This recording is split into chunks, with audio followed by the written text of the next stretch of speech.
Time right now is 7:35. For people living in Southwest Florida, we know the water quality crisis is one of your biggest concerns. So each week, we give you updates on blue-green algae and mitigation efforts in our waterways. But what about its impact on our air quality? I went to a lab that is currently testing this issue, and they walked me through exactly what they have found so far. How long is it going to be there? Can it be recirculated into the water? Can it then get into the air? Can it then get into our food? Can we then get exposed to it? For years, blue-green algae has plagued our waterways, spurring these questions and many more from the community. Scientists like Adam Cataces are working hard in the lab at Florida Gulf Coast University to find answers. Today, they're testing one of the lesser knowns.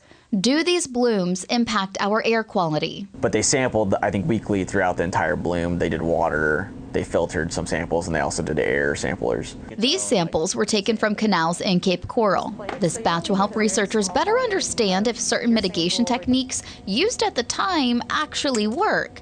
Cataces and his team take samples from air filters and mix it with solutions from these kits. Results usually take about 5 hours.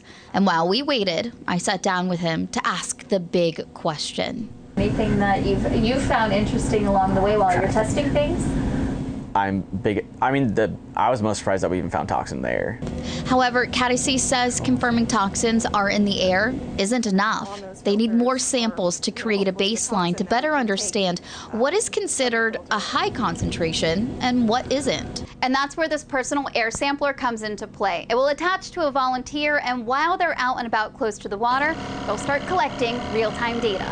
One of the bigger issues, Cataces says, chasing air isn't exactly easy. For example, there's a river, like the water's gonna go down that river. With air, it's anywhere, like up, down, sideways. These results will be sent over to the Centers for Disease Control. Cataces hopes eventually this data will lead to solutions that are as easy as breathing.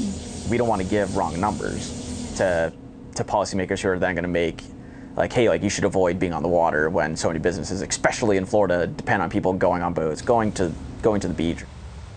A lot of pressure to get it right. So after our interview with Adam, he sent me this photo of one of the plates. So if you take a look here, the darker colors actually indicate a higher toxin level compared to the lighter colors. You can see a little bit of that color difference right here. So this area may be seeing a different toxin level than these darker colors that we're looking at over here. So Adam and the other scientists at the lab, they are doing more tests on some of the more recent blooms.